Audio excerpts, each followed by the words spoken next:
Alors bonjour, mon nom est Mario Labrec, je vous fais mon petit podcast cette semaine, mon opinion personnelle, mon opinion seulement, simplement, tout simplement, ce que je fais cette semaine. Donc, il faut faire attention, mon opinion peut changer en cours de route, elle peut changer tantôt, demain, après-demain, la semaine prochaine, dépendant de ce que je lis, je regarde, j'écoute, et des fois des réflexions qu'on fait suite à avoir regardé un reportage ou quelque chose du genre, ben, on peut changer ou modifier notre opinion. Alors, mon opinion présentement, aujourd'hui, au moment où je vous parle, ben, c'est celle-là que je vous donne présentement. Donc, on est de retour de notre côté de la semaine de relâche. La semaine de relâche, la semaine dernière, a commencé. Quand même, la température a quand même été belle pour la semaine. Ça n'a pas été froid. Ça a été quand même assez chaud.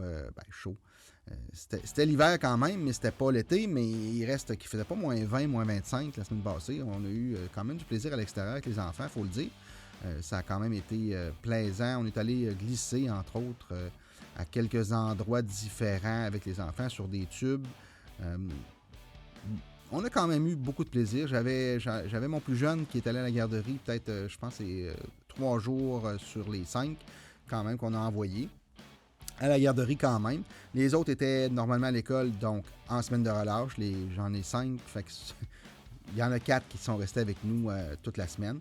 Et on s'est amusé, comme j'ai dit, surtout les glissades qu'on a faites cette année, je vous dirais. Les âges ont permis que tout le monde aimait ça. Même le plus jeune, vendredi, on est allé avec lui. On pensait qu'il allait avoir peur aussi des glissades. Mais non, finalement, il est très à l'aise. Même dans les remontes de pente, il n'y a pas eu de problème. On pensait qu'il allait pas aimer les remontes de pente tout seul. Non. Il se dépêchait, sautait dans le tube pour remonter, accrocher au câble. Puis tout allait bien. Tout s'est bien passé. Fait que de ce côté-là, on a aimé ça. C'était bien le fun. Et ça a été le fun aussi de ne pas avoir de restrictions énormes non plus la semaine passée. Dans ce qu'on a fait, nous, c'est sûr que, il y avait encore le passeport vaccinal qui était demandé au restaurant. Il y avait encore plusieurs restrictions qui étaient en vigueur la semaine dernière, qui sont tombées justement samedi de cette semaine, le 12. Samedi, tout est tombé, les restrictions au niveau des restaurants, des bars. Donc, c'est redevenu un peu plus normal. Il nous reste le masque. Le masque qui traîne, je vous dirais, en tout cas, c'est mon opinion. Le masque qui traîne, je pense que pour rien. Je pense pas que ça change grand-chose dans la vie, le masque, présentement. On est allé au restaurant, justement, samedi, puis, tu sais, tu as le droit, t'enlèves ton masque pour manger, mais il faut que tu mettes ton masque pour aller à la toilette. Ça tient pas debout l'histoire des masques encore.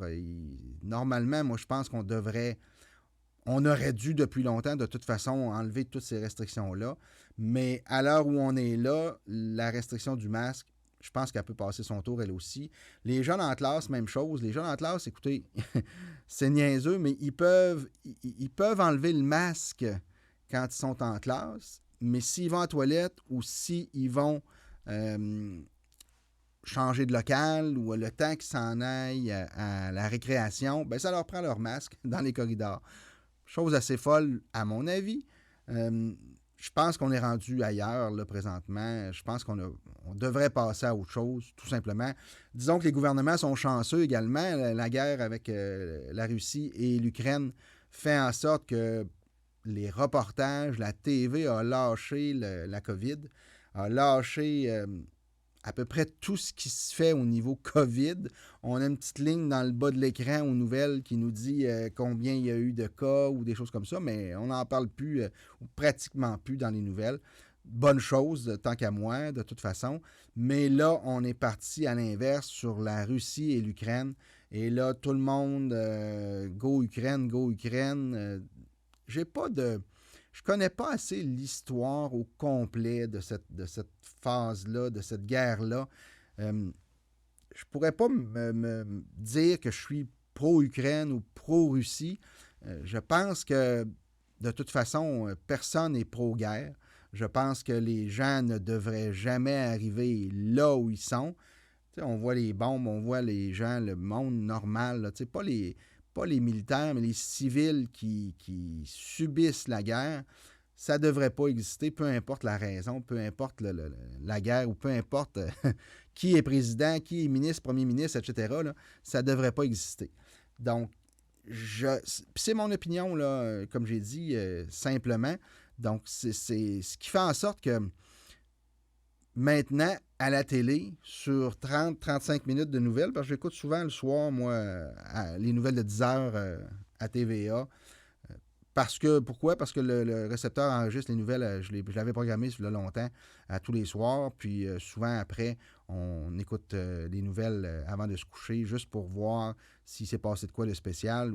Mais encore là, je vous dirais qu'on ne voit pas la moitié des choses qui se passent en regardant les nouvelles, soit à TVA ou ailleurs. J'ai l'impression qu'on n'a pas les nouvelles. Il faut fouiller de nous-mêmes.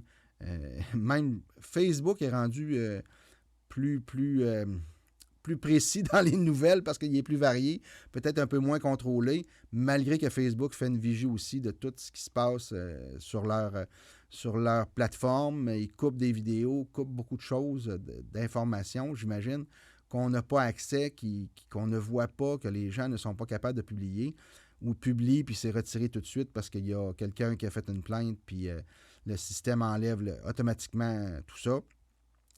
Mais reste que la question de la guerre, qu'est-ce qui se passe là-bas, le pays va être quasiment à refaire au complet. J'imagine que, bon, tous les autres pays vont participer à la réfection de tous les immeubles et de tout ce qui se passe, qui est à terre là-bas. Je ne sais pas comment ça va fonctionner après. Comment ça va se terminer également, parce qu'il y a beaucoup de questions là-dessus. Personnellement, je ne crois pas qu'on va aller en guerre, dans la Troisième Guerre mondiale. Je suis loin de penser ça. Je me dis, si la Russie sort le pied de l'Ukraine et s'en va dans un pays de l'OTAN, j'espère ou je pense que l'OTAN va riposter d'une façon sans équivoque au niveau de la Russie. Ils vont anéantir ou presque... En tout cas, moi, je pense que ça serait peut-être la solution pour montrer justement que non, on t'a laissé aller dans tes affaires, mais là, c'est terminé. Tu dépasses ce que tu avais prévu. Déjà que tu avais prévu de ne pas entrer en guerre avec l'Ukraine, parce que c'est ce que j'ai compris qu'il passait son temps à dire avant, que c'était juste un exercice. Puis même, de ce que j'ai vu, de ce que j'ai lu, même les militaires de la Russie pensaient s'en aller en entraînement sur le bord de la ligne de l'Ukraine. C'est ce que j'ai compris des histoires que j'ai vues, c'est que les militaires n'étaient même pas au courant qu'ils s'en allaient à la guerre, qu'ils s'en allaient combattre en Ukraine, parce que l'Ukraine et la Russie, il y a beaucoup de gens qui sont des familles. Un reste en Ukraine, l'autre le reste en Russie, parce que avant c'était tout ensemble, ça. Donc, ces gens-là, les militaires qui sont là en Russie, qui entrent en Ukraine, c'est pas tous les militaires qui sont contents là, d'essayer de combattre l'Ukraine. Il y en a beaucoup qui veulent même pas avancer, j'ai l'impression. C'est comme je dis, c'est ce que je comprends, puis j'ai pas passé 40 heures par semaine depuis le début là, à regarder, à m'informer, à prendre des informations sur ça. Je prends des brides d'un bord puis de l'autre, puis je me fais une thèse là-dedans. Puis ma thèse, c'est ça, c'est que ce que je vois, c'est que les militaires russes ne semblent pas contents d'entrer en guerre avec l'Ukraine parce que la plupart des gens de l'autre côté sont leurs cousins, sont leurs amis, sont leurs anciens collègues de travail ou peu importe. Je ne connais pas, comme j'ai dit, toute l'histoire, mais il reste que ce que j'ai vu, de ce que j'en comprends, ben c'est ça. Fait que c'est sûr que les gens qui étaient là, les militaires russes qui étaient là sur le bord de la frontière, puis qui se sont fait dire, ben tout d'un coup, on entre en guerre l'autre bord, leur famille n'était pas au courant qu'ils s'en allaient à la guerre. Ils pensaient qu'ils s'en allaient en exercice de combat, en exercice tout simplement. Alors là, de ce que j'ai vu, il y a même beaucoup de militaires là, qui manquent de nourriture, qui manquent d'eau, qui ne sont pas approvisionnés adéquatement. Fait que ces gens-là, c'est sûr qu'ils ne sont pas en état, premièrement, de combattre, et deuxièmement, c'est leur gang à eux autres qui sont de l'autre côté de la frontière. Fait que c'est sûr que ça doit poser un énorme problème à l'interne de dire j'y vais ou j'y vais pas. Il y en a une gang qui doit vouloir y aller en avant, mais il ne doit pas en avoir tant que ça qui veulent y aller en avant. Ils doivent vouloir y aller en arrière, la plupart, j'ai l'impression, pour pas justement combattre des leurs sur place. Ça doit pas être évident. Puis en tout cas, on souhaite tous, je pense, que ça arrête le plus rapidement possible. Qui a raison, qui n'a pas raison, je pense qu'il faudrait en connaître plus pour émettre l'opinion. Alors que c'est sûr que la TV, ils sont rendus pro-guerre. Ils connaissent tous les méthodes, ils connaissent tous les façons de faire, pourquoi, puis comment, puis tout ça.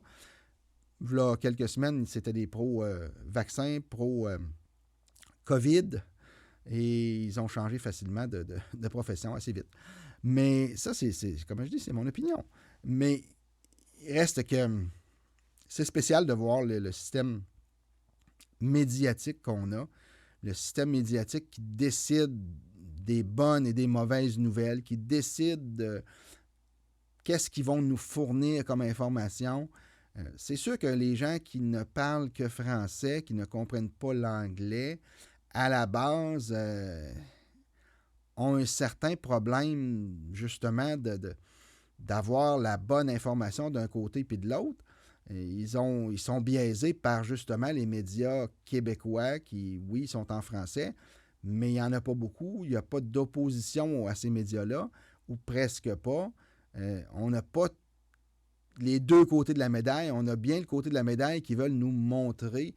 Et c'est ça qui est dommage, parce que beaucoup de gens se font une opinion avec simplement la TV ouverte, soit à TVA ou à Radio-Canada. Quoique, il y a peut-être des questions qui se posent un peu plus maintenant depuis une couple de semaines, mais c'est encore, comme là on est pogné sur l'Ukraine, tout le monde veut sauver l'Ukraine, mais il paraît que c'est depuis 2009 que c'est en guerre, ces gens-là, à l'interne, ou je ne sais pas trop comment. Il paraît que c'est pas trop non plus parfait comme pays, l'Ukraine. Fait que c'est pour ça que c'est dur de donner une opinion quand on ne connaît pas le dossier à fond. C'est facile de partir d'un côté puis d'émettre une opinion alors que ça ne veut pas dire que c'est ça, mais pas du tout. C'est juste plate là, d'être capable de faire ça comme ça, puis de démontrer aux Québécois la même chose. Ça a été la même chose dans le temps de la COVID, en fait. La COVID, les médias ont bien voulu nous dire qu'est-ce qui faisait leur affaire, nous démontrer qu'est-ce qui faisait leur affaire, mais au final, on ne la connaît pas, l'histoire. On ne la connaît pas, l'histoire de la COVID non plus, à l'heure qu'il est. Qu'est-ce qui s'est passé? Pourquoi il y a eu tant de morts? Pourquoi on est l'endroit, je pense, un des endroits, si ce n'est pas l'endroit dans le monde où il y a eu le plus de morts par 100 000 habitants pour les habitants de la province. Le gouvernement dit qu'il a fait tout ce qu'il pouvait faire pour sauver le plus de monde possible. Je ne suis pas tout à fait d'accord avec ça. Je pense que les morts qu'il y a eu, les personnes qui ont le plus souffert, ça a été dans les institutions qui sont gérées par le gouvernement et non l'inverse. Fait que c'est sûr que les médias montrent qu'est-ce que le gouvernement veut bien leur donner comme information, alors que les médias devraient poser des questions et devraient tenter de connaître la vérité, mettre des choses en perspective et arrêter d'être de la propagande pour le gouvernement qui est en place. On veut faire une réforme du système de santé. Là, on parle d'impliquer du privé. Alors que Legault n'a jamais voulu impliquer du privé depuis qu'il est là. C'était une promesse électorale, je pense, qui n'a jamais été tenue. Il y a un paquet de choses qu'il aurait dû faire. Il avait promis de baisser les effectifs dans les gouvernements. C'est l'inverse qui s'est passé. On a engagé plus que ce qu'on a enlevé d'employés ou changé d'employés de place. Moi, je pense qu'il y a trop de chefs versus les Indiens, mais ça, je ne sais pas pourquoi. On dirait qu'on est juste une couple de personnes qui pensent ça. Puis quand on en parle à des gens, on est mal vu, on est mal... on dit qu'on ne comprend rien ou quelque chose du genre, mais il reste que le système de santé, selon moi, est à refaire au complet, pas juste des modifications, tout ça, il faudrait quasiment qu'ils mettent tout aux poubelles et recommencer tout simplement le système de santé au complet avec des gens qui sont impliqués directement sur le terrain et non des gens dans les bureaux en haut, les sous-ministres, les ministres, les hauts fonctionnaires qui sont déconnectés de la réalité, selon moi, et qui ne connaissent que la version gouvernementale. Il faudrait connaître la version d'en bas, des gens qui sont sur le plancher, les gens qui travaillent ou les gens qui partent, ils ne veulent plus travailler. Pourquoi ils ne veulent plus travailler? Ces gens-là, là, ils ont un énorme potentiel pour améliorer le système parce qu'ils acceptent de quitter l'endroit, de quitter le travail qu'ils ont pourtant aimé, qui sont allés, ils ont étudié, ils ont fait leur job dans ça, puis ils décident de quitter le travail parce que c'est pas vivable ou c'est difficile ou c'est compliqué, puis ils n'ont plus l'impression de faire quelque chose pour aider. Ben ces gens-là sont une ressource assez forte pour être capable d'améliorer le système, justement, être capable de changer les choses à la base, puis remettre le système sur une track. Je donne juste un exemple. Là. La publicité qui est donnée aux médias par les gouvernements présentement, même depuis le début de la COVID, c'est des millions et des millions, des centaines de millions de dollars qui sont donnés en publicité dans les radios, dans les postes de TV, dans les chaînes. Cet argent-là, là, les gens n'ont pas besoin de publicité du gouvernement. Les gens sont capables de prendre l'information et de décider d'eux-mêmes de ce qu'ils vont faire pour la suite, alors que le gouvernement fait de la publicité pour la troisième dose, pour la deuxième dose, pour la première dose. Lavez-vous les mains. Mais voyons, c'est simplement là, passer ça aux nouvelles à l'heure des nouvelles. C'est gratuit, ça ne coûte rien, puis tout le monde va être au courant. C'est pas plus compliqué que ça. Pas besoin de payer de publicité pour ça. Je peux comprendre par la bande que la publicité qui est donnée aux médias fait en sorte que c'est une forme de subvention pour payer les employés de ces stations-là, de ces compagnies-là. C'est des subventions déguisées, comme on pourrait dire. Et tout ça se fait avec l'état d'urgence sanitaire qui appelle, qui sont toujours en état d'urgence sanitaire à l'heure où on se parle, alors que la plupart des endroits dans le monde n'ont plus ça, ne passent plus par là. Ce que ça fait, l'état d'urgence sanitaire, c'est que le gouvernement peut faire à peu près n'importe quoi sans avoir de questions. Il peut engager, dépenser, donner des contrats gré à gré sans que ça passe par un comité, sans appel d'offres, sans rien. Leurs chums, leurs amis, ça a commencé à sortir. Là, il y a 2-3 affaires qui ont sorti, je pense, là, une semaine ou deux. Là. Il y a des contrats qui se sont donnés à un ami de un, là, puis des millions et des millions. Là, je pense que c'était pour des masques ou quelque chose de genre. Donc, ces gens-là, là, c'était déjà le problème avant, puis il y avait des comptes à rendre. Maintenant, pendant l'urgence sanitaire, ils n'ont pas de compte à rendre. Donc, ils peuvent faire ce qu'ils veulent. Ils peuvent payer n'importe qui, n'importe quoi, n'importe comment. C'est pas grave. On est en urgence sanitaire. Personne n'a le droit de poser de questions. On s'en va vers là, on y va, puis ça finit là. C'est quelque chose qui ne devrait pas exister, devrait avoir un temps limite à ça, devrait être revoté à toutes les semaines ou à toutes les 2 semaines, quelque chose de genre, directement par le Conseil des ministres au complet, mais pas juste le Conseil des ministres qui est en poste présentement, mais aussi par les oppositions, d'être capable de poser des questions sur les contrats qui sont donnés. Il devrait avoir un compte rendu, je ne sais pas moi, mensuellement ou quelque chose du genre, sur toutes les dépenses qui sont faites en rapport avec cette urgence sanitaire-là. Donc, là, on voit Legault qui étire l'urgence sanitaire. De ce qu'on comprend ou de ce qui a été expliqué, c'est qu'il a 90 jours suivant la levée de l'urgence sanitaire pour donner ces comptes rendus-là. Donner le résumé de toutes les dépenses qui ont été faites, à qui ont été faites. Et là, peu importe, après, ils vont avoir été faites, ces dépenses-là. Et s'il étire le temps, si je me souviens bien, c'était justement le 14 ou le 15 mars, la limite là, pour donner ça, pour qu'on ait l'information avant les élections, avant la levée de la session parlementaire, je pense. Donc, s'il dépasse ces journées-là, on n'aura pas ces informations-là avant les élections. Donc, pas de scandale avant les élections. On va l'avoir après, mais il va être trop tard si les gens votent pour la CAQ et que la CAQ entre à nouveau au pouvoir. Ben, il n'y aura pas d'autre chose que d'être pris avec ces gens-là pendant 4 ans. Ils vont avoir 4 ans pour se faire oublier. Un peu pareil comme on entend parler d'autres provinces. Premièrement, les autres provinces ont à peu près tous coupé les restrictions sanitaires et ils sont redevenus un peu à la normale. Et là, c'est les autres provinces, eux autres, là, leur session parlementaire est normale ou presque normale, de ce que j'ai compris. On pose des questions, on brasse des choses. Mais ici, on n'est pas dans ce cas-là. Les élections s'en viennent pour... Je ne sais pas encore si c'est prévu. C'est sûrement prévu parce que tout ce que le gouvernement a fait, c'est probablement des pions un peu faits comme aux échecs. Là. On place nos pions, puis la stratégie est faite d'avance. Mais les provinces ont coupé les taxes provinciales sur l'essence, exemple. L'essence n'est pas achetable de ce temps-ci.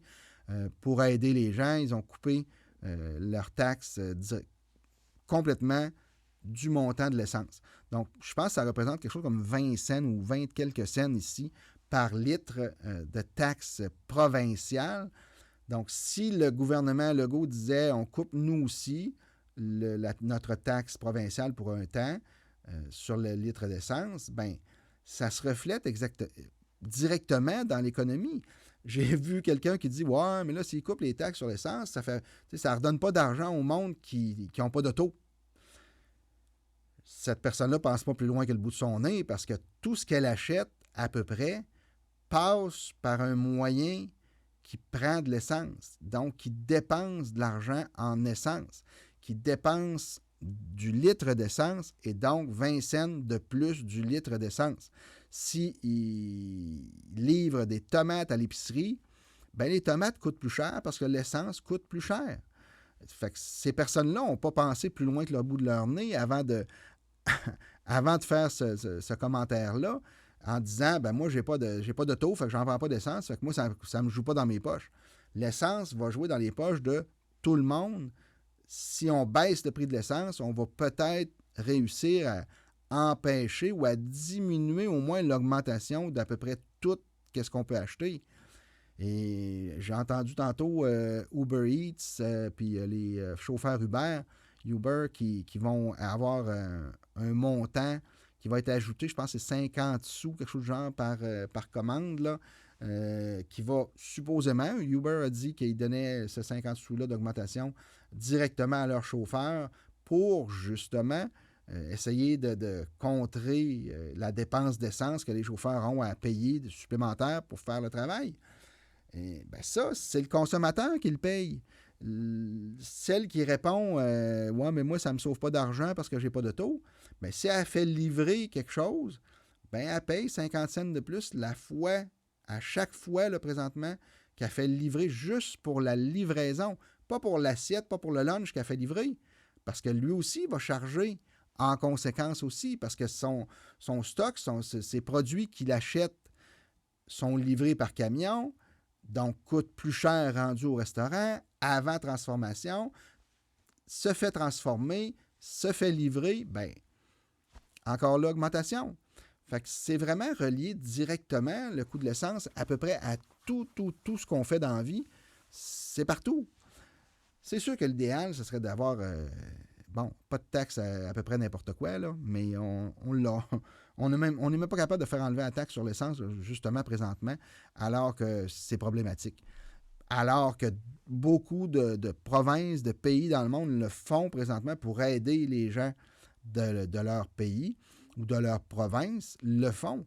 Ils donnent des breaks un peu à tout le monde dans leur coin. Nous, le gouvernement Legault a annoncé que lui, non, il n'est pas pour baisser les taxes sur l'essence. Il va probablement compenser par un chèque. C'est sûr que le chèque, il n'arrivera pas le 30 avril. Ça, je peux vous dire, là, ça m'étonnerait énormément que ce chèque-là arrive le 30 avril. Le chèque va probablement arriver au mois d'août, quelque chose du genre, juste avant les élections, pour montrer que eux autres, ils sont fins, ils redonnent de l'argent aux Québécois.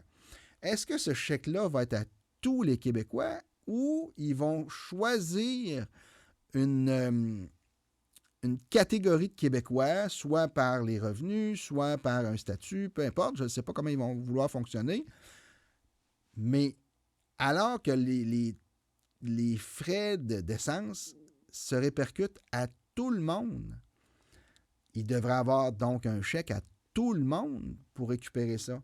Il y a des places où ils remettent, je pense, c'est 50 pièces par mois pendant 3 mois sur l'électricité pour aider les familles. Ici, on est contre ça. Pourtant, Hydro-Québec est supposé nous appartenir.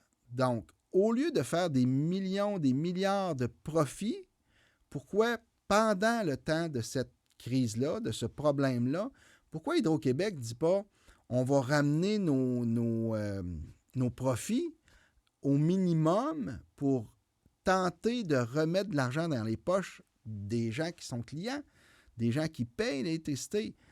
Ça se reflète partout, ça aussi. Les restaurants, tout le monde qui a de l'électricité, presque tout le monde dans le fond, paye plus cher pour son électricité, alors qu'il devrait, vu que ça nous appartient, il devrait peut-être justement prendre un break pendant ce temps-là, dans un certain temps, pour remettre de l'argent, empêcher que les gens dépensent de plus, étant donné la situation.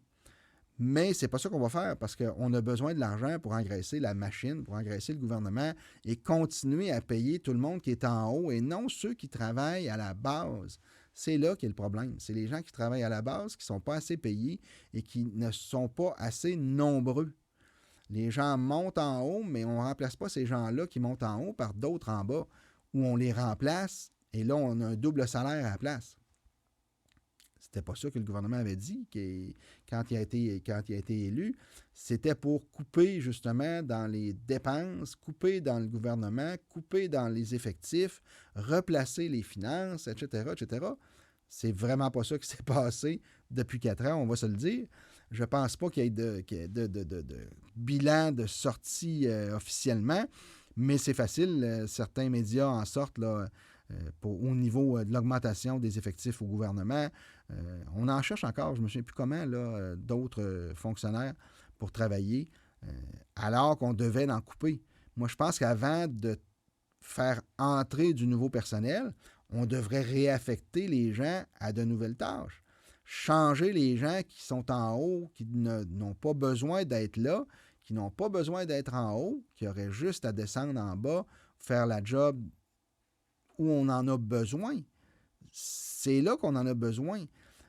Ça ne donne rien d'avoir un paquet de monde, des décideurs, mais s'ils décident des choses et qu'il n'y a personne pour effectuer le travail en bas, ça ne donne rien. Fait qu'on a des problèmes un peu partout dans le gouvernement et on va probablement acheter les votes avec un chèque pour récupérer le monde.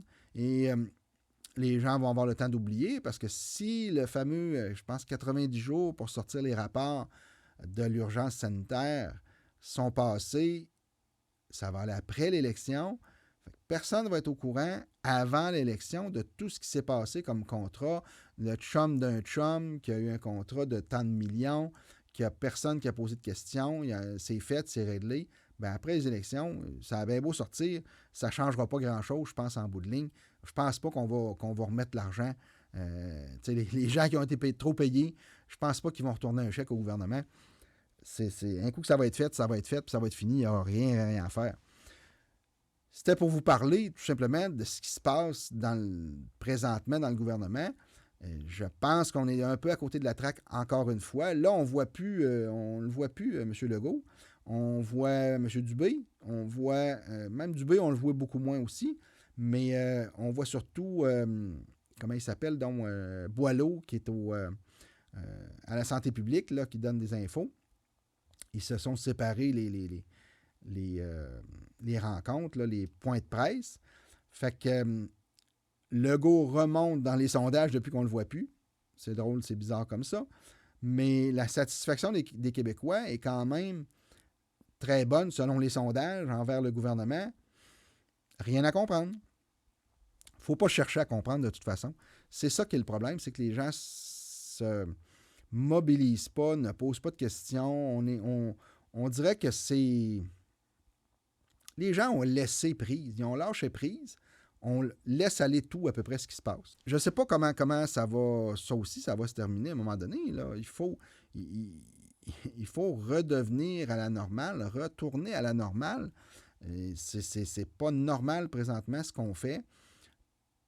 Personne ne pose de questions. Les journalistes ont commencé à en poser. Là, la guerre est arrivée. Là, poup, tout est arrêté. On ne pose plus de questions au gouvernement. C'est juste la guerre qu'on parle. On ne parle plus d'autres choses. On laisse aller les affaires. Puis tout le monde est content en arrière. Là. Ils font leur affaire sans avoir de questions, sans avoir de compte à rendre à personne. C'est juste pas normal. Il y a Éric Duhaime qui remonte, lui, de son côté. Il y a des appuis. Je pense qu'il a présenté quelques candidats qui semblent être du milieu directement. C'est peut-être une bonne chose, je pense, d'aller dans ce sens-là, au lieu d'avoir des gens qui sont connus comme étant ministres ou comme étant députés. Cette machine-là, on la connaît, on l'a connue et je pense qu'on en a assez des gens qui sont en haut de la pyramide au niveau gouvernemental. Ça prend des gens qui sont en bas sur le terrain, qui vont changer les choses. C'est peut-être une bonne avenue, je pense, de présenter des gens comme ça, des médecins pour la question de la santé, qui se sont présentés. Je pense qu'il y a 2 médecins la semaine passée, ou il y a 2 semaines, qui ont été présentés. Là, il y en a d'autres qui ont été présentés la semaine dernière. J'espère que les gens vont embarquer des gens, j'allais dire normaux, mais des gens directement impliqués dans leur milieu, qui ont la conviction de vouloir changer les choses, qui ont la conviction de vouloir améliorer le système, de faire des modifications.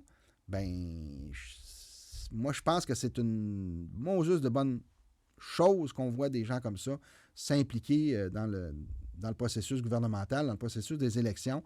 Et ça serait probablement une bonne chose de les avoir aussi au niveau du gouvernement directement. Je vous laisse sur un petit sujet. Il y avait une tempête, je pense, d'annoncer samedi dernier, vendredi, samedi. Et ça a été drôle parce que quand ils en parlent trop des tempêtes, on dirait qu'ils se trompent et on n'en a pas, à l'inverse. Et c'est un peu ce qui est arrivé, selon moi. En tout cas, moi, je n'ai pas vu de tempête. Il y a neigé beaucoup. Il y a eu de la neige, je pense, peut-être un 7, 8, 10 pouces, je ne sais pas trop, là, dépendant des endroits.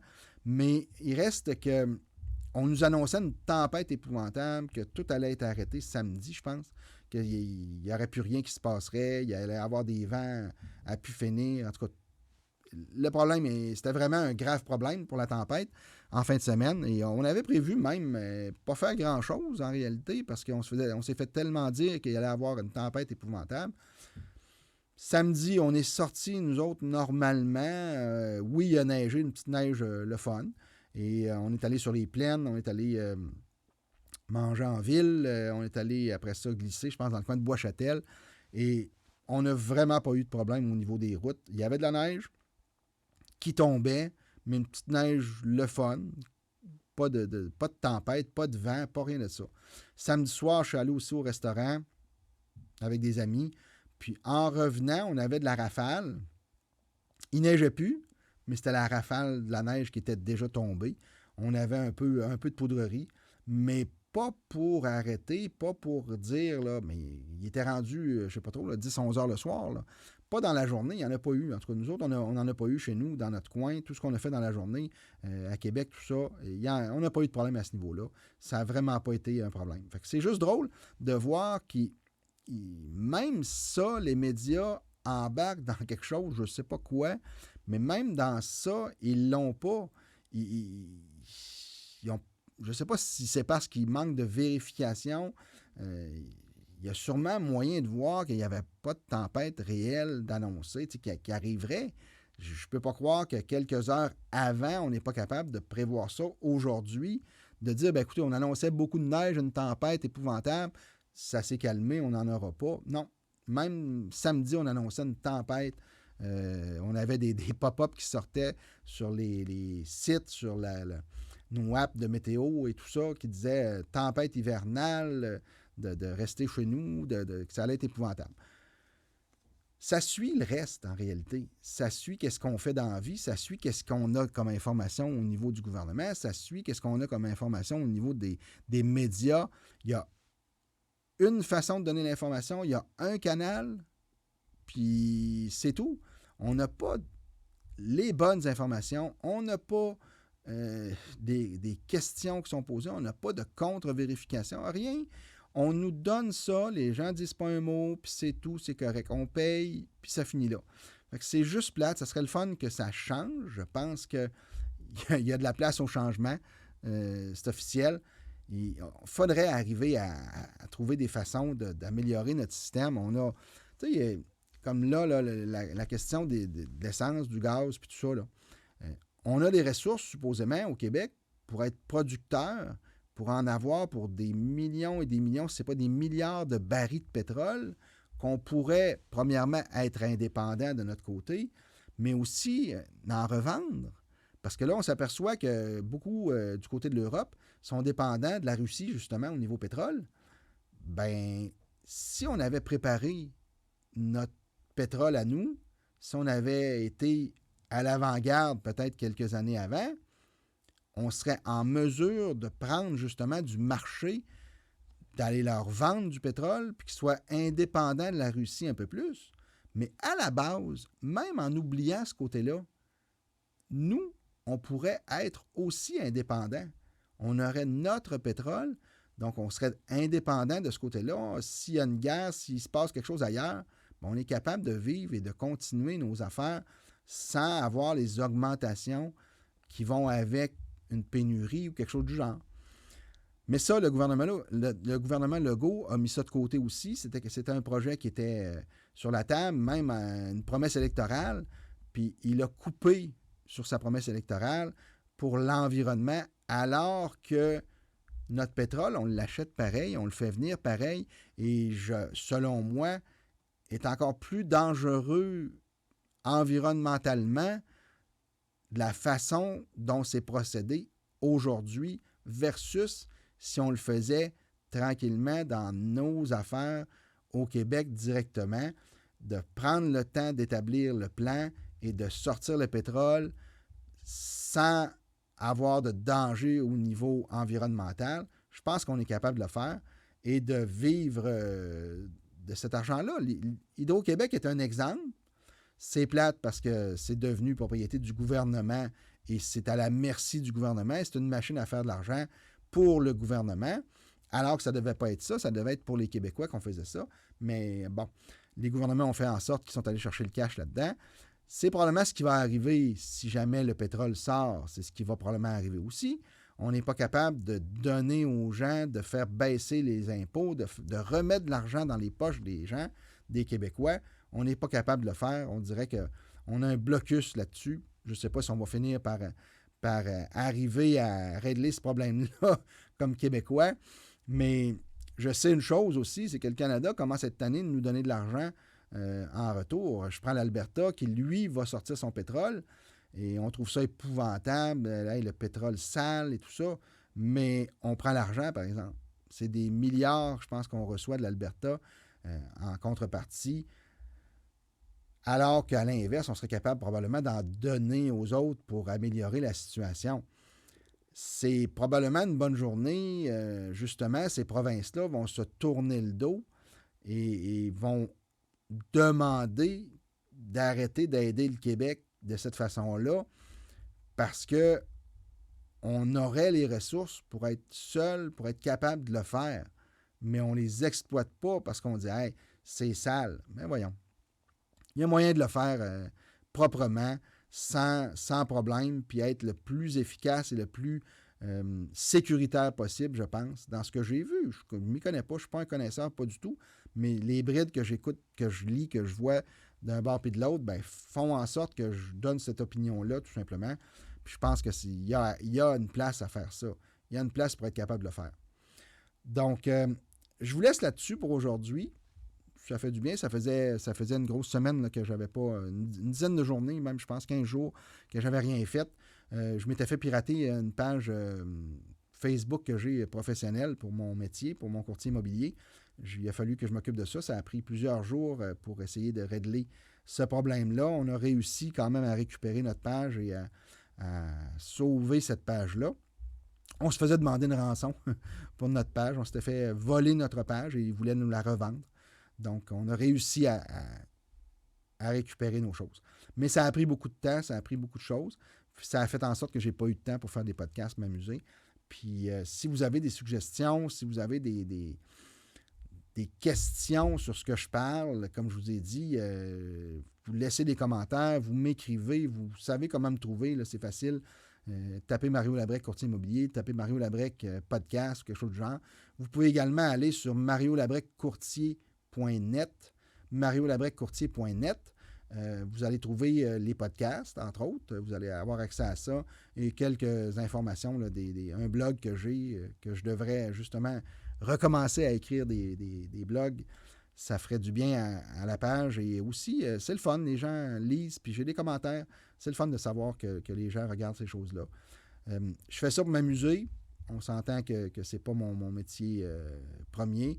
Le courtage immobilier, la vente de maison, tout ça, c'est ma source de salaire. Mais je fais mes podcasts pour m'amuser, puis tenter de brasser un petit peu les choses, puis de voir l'opinion des autres versus la mienne. Donc, gênez-vous pas. Laissez-moi savoir si vous avez des suggestions. Ça va me faire plaisir. Merci beaucoup et bonne journée.